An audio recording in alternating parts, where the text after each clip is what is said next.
In 2026, Medicare Advantage plans are going to operate under new rules, and this could impact the plan ratings, costs, and benefits. Let's take a look at what's going to change, what's going to stay the same, and what it means for your health care.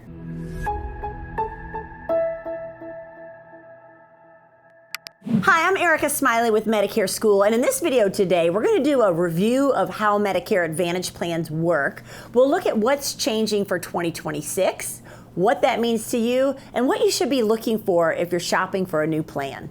All right, so let's just do a quick review of how Medicare Advantage plans work. So when you have Medicare, you have some different options you can go with how you want to use your Medicare benefits.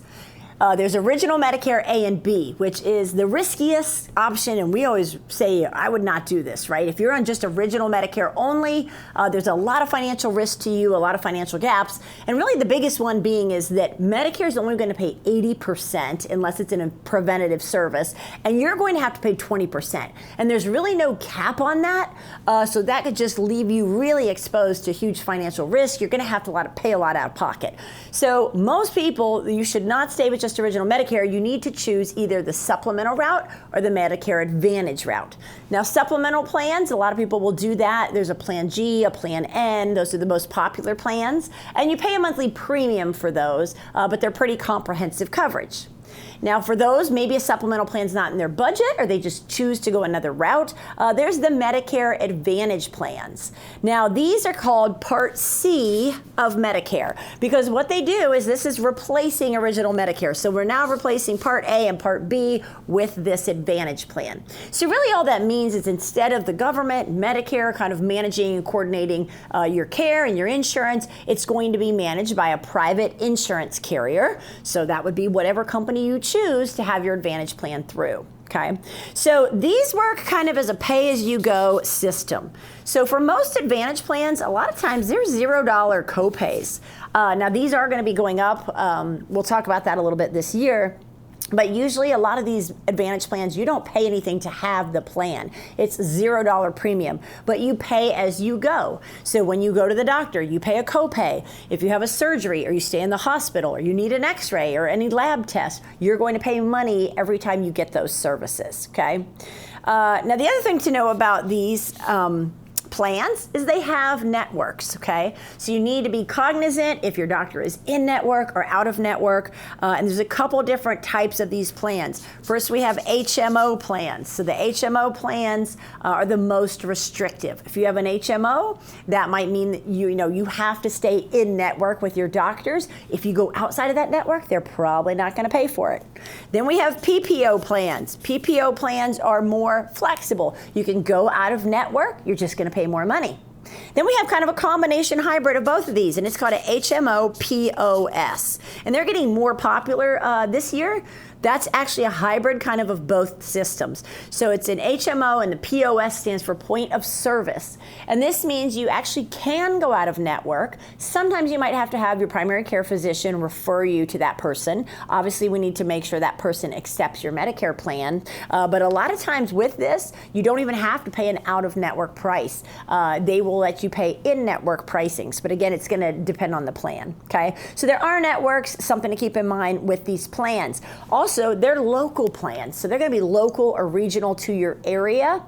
So let's say you move across the country from Connecticut to Texas, you're going to have to get a new Advantage plan for that area because, again, it's all kind of local and what doctors are in network there in that area. Another thing, the prescription drug coverage is usually included in these Advantage plans. We call them MAPDs. That's a Medicare Advantage prescription drug plan. So a lot of times, unlike with a supplement, if you have a supplemental plan like a G or an N, you have to get a standalone Part D drug plan to go with it. With the Advantage plan, that drug prescription, that Part D coverage is going to be included usually with the Advantage plan. And then lastly, these plans have some perks. So this is a big appeal for a lot of people. They're drawn in because they have dental, hearing, and vision benefits. A lot of times they'll have a wellness benefit, so that's a gym membership. That might be through Renew Active or through Silver Sneakers. But a lot of people really like these perks because, again, supplemental plans don't cover dental, vision, or hearing. They don't have any extra perks like that. So this overall is just kind of a high-level look at Advantage plans and how they work. So let's take a look at what might be changing with these Advantage plans in the next coming year in 2026. We're filming this right now. It is October 15th. It is the first day of AEP, which is the annual enrollment period. And this is the time of year from October 15th through December 7th, when you can make changes to your Advantage plan. So you make changes now to your Advantage plan in this window, and they're going to take effect for January 1st of next year. Now, you should have gotten an ANOC letter, an annual notice of change, in the mail if you're already on an Advantage plan, and it's going to tell you the changes that are going to be made to your plan for the next year. There's a lot of different things going on. There's actually 2 million people, over 2 million people, whose plans are going to go away. So they're just going to get a letter that says, hey, your plan no longer exists. Now, they may crosswalk you into a new plan, and what that means for you is, say you're with XYZ carrier. They're doing away with your Advantage plan, but they want to keep your business. They don't want you to go to another carrier. So they're going to crosswalk you over to a similar plan. Now, that sounds great, but this may not be the best option for you, because even though it's going to be a similar plan, it's not going to be exactly the same.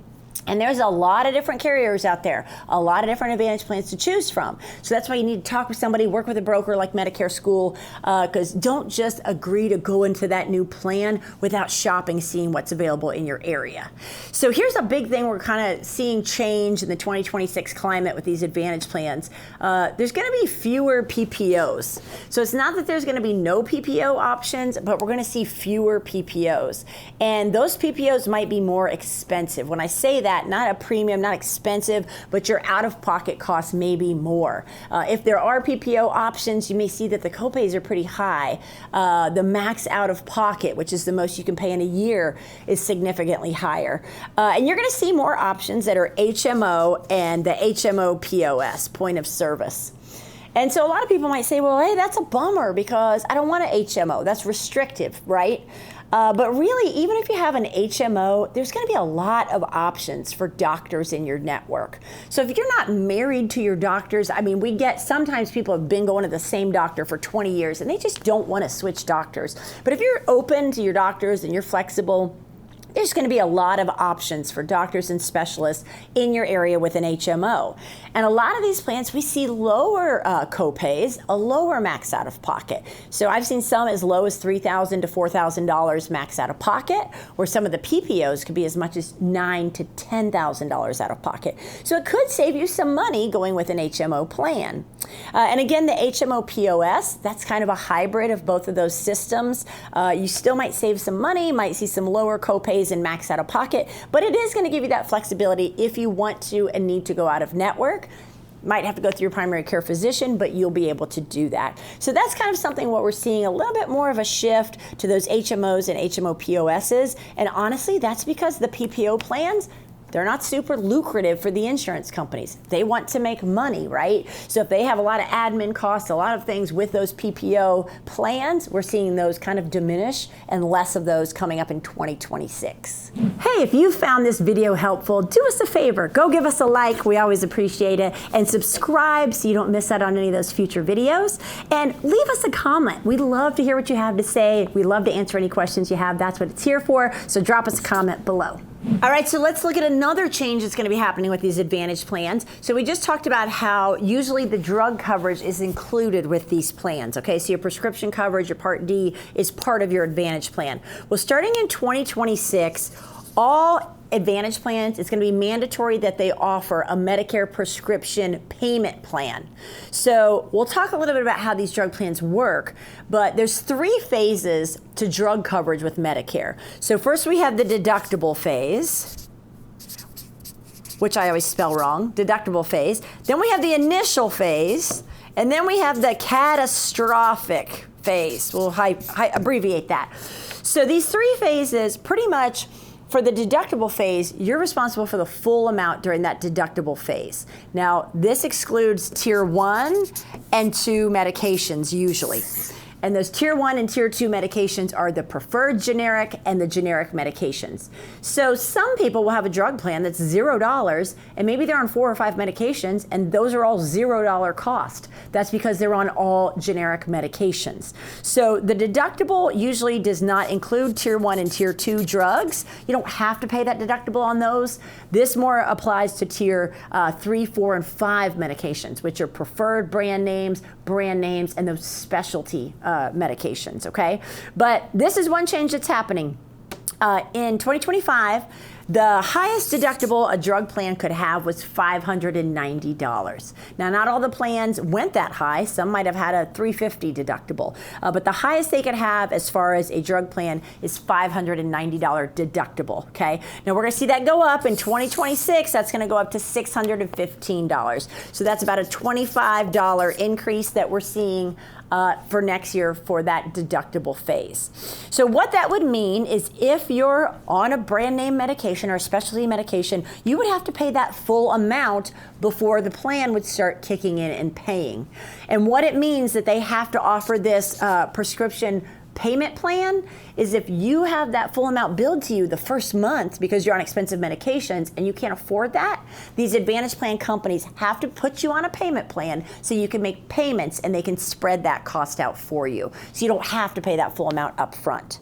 Now, after you hit your deductible, you go into what's considered the initial phase. It's kind of the middle or the second phase of this drug coverage. And that's where you pay a percentage on the medication. So it's like 25%, you'll pay a little bit more.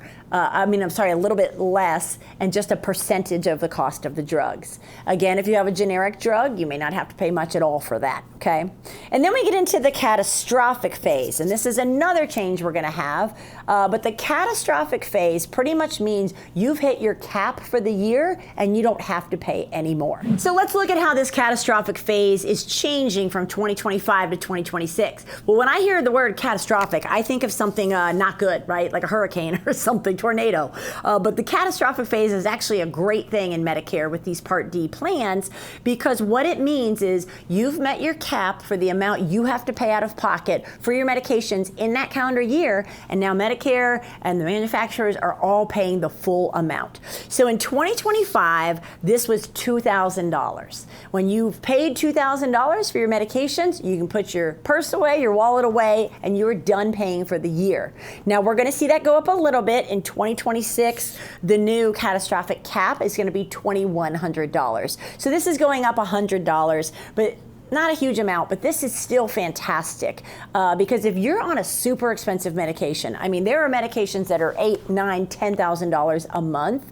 That could just be insane, the amount of money people are paying for prescriptions. So these caps really help people who are on those very expensive medications. As long as that medication is on the formulary of the drug plan you're on, it's going to count towards this cap. When you hit that, you're done paying for the year. Now, another change for 2026 is the plan payments. So what I mean by this is the money the government gives to these companies for these Advantage plans.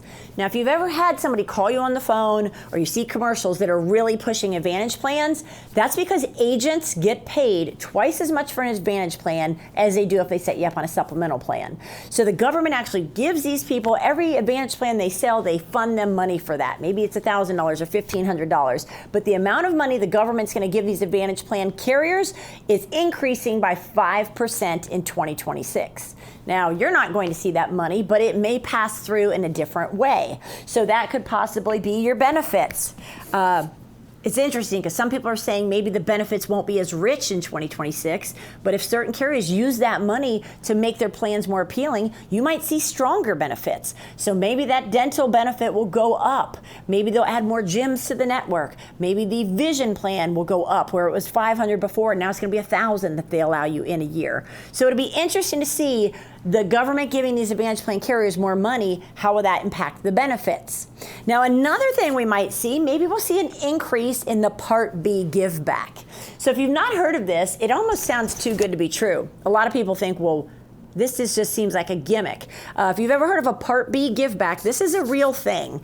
And this is where The Advantage plan will take some of that money that they're funded from the government, and to make this an appealing Advantage plan, they will give you back money towards your Part B premium. So if you're getting $185 deducted a month from your Social Security check for having Medicare, they will give you back an amount of that. Now, they're not going to give you the cash, but you'll see the amount they take out of your Social Security check will be less, or the bill you get will be less. So let's say you find an Advantage plan with $100 give back. That may mean that now you're only paying $85 a month for your Medicare Part B, okay? So we might see some of this money, more funding and more money going to Advantage plans, passing through to the consumer and to you through the benefits and through things like a Part B give back. Now, another change we're going to see coming in 2026 with these plans is the provider directory accuracy. So they're requiring these Advantage plans to keep their provider directories, meaning where you look up to see if a doctor is in or out of network, updated within 30 days. So if a doctor says, I'm no longer accepting Advantage plans or that Advantage plan, they have to update that doctor within that directory, take them out of that directory, or add them to that directory within 30 days. Now, how this is going to impact you is there could be frustrations. If a carrier is not updating their provider directory, you go on their website, you think, I need an orthopedic doctor. Hey, this guy looks like he's in network. Next thing you know, you go, you have a couple of visits, and you find out he's really not in the network, and he's out of network, and it's going to cost you more money because their site and their provider directory was not updated. So this is a very positive change. There's going to be a lot more accuracy in reporting and keeping those directories updated and current. Also, some of the new rules are going to give doctors and hospitals a stronger voice when it comes to claims getting approved and things like prior authorizations and having an impact on those decisions. So that may make a difference to you of getting something approved or not approved. So that's, again, not a super direct impact, but that's great for the hospitals and the doctors having more of a voice in the say of how they want to treat their patients and it not completely being in the hand of the insurance carriers. So again, kind of a recap of 2026, Advantage plans are pretty much still going to work the same. We just might see more HMO and HMO POS plans available, less PPOs available, more consistent and reliable pharmaceutical cost, drug cost, because if you can't pay your amount, they're going to have to spread that out to a payment plan for you, which is a big benefit for people on a tight budget. More accurate reporting and keeping those directories up to date so you know which doctors are in or out of network. And then, that money funding going to these Advantage plans, maybe stabilizing premiums and making the benefits richer a little bit more for you as these plans get more competitive. Now, remember, it's very important when you choose an Advantage plan. There's many different Advantage plans. So hopefully you'll work with us at Medicare School. We would love to be your broker, but whoever you work with, there's a couple important things that you need to know when you're shopping for a new plan in 2026. First of all, look at the changes in your current plan, right? Is the monthly premium changing? Maybe it was $0 and now it's going to be $28 a month. What are your co-pays? What do you pay for those services when you go to the doctor? What do you pay when you see a specialist? Is that changing? Is there a deductible, co-insurance? And what's your max out of pocket? That's a big one. The max out of pocket means worst case scenario in a calendar year, you're hospitalized multiple times, you get cancer, you have a heart attack, you have a major surgery. What's the most you're going to have to pay out of pocket? If you have an Advantage plan where that cap is $3,000 versus $9,000, that's going to make a huge difference. But whoever you work with, make sure they're asking you a few things. Who are your doctors and your specialists? They should be plugging into the system who your doctors are. What medications are you on and what doses of those medications do you take? So when you call us and schedule a call with one of our guides, that's what we do. We have software where we plug all that information in and it's going to pull up the Advantage plan so we can look at all of those. And really just decide what's important to you, right? Do you need to have, really low max out of pocket? Or do you care more about the benefits, right? One plan may have $500 for dental, where another plan may offer $2,000 for dental. Maybe you care more about that dental and the vision and the perks. So really just know what's important to you. Make sure you understand the plan, what it's going to pay, and how it works. And of course, as always, if you need help deciding, our job is to educate you, to be non-biased, and help you pick the plan that's going to be best for you.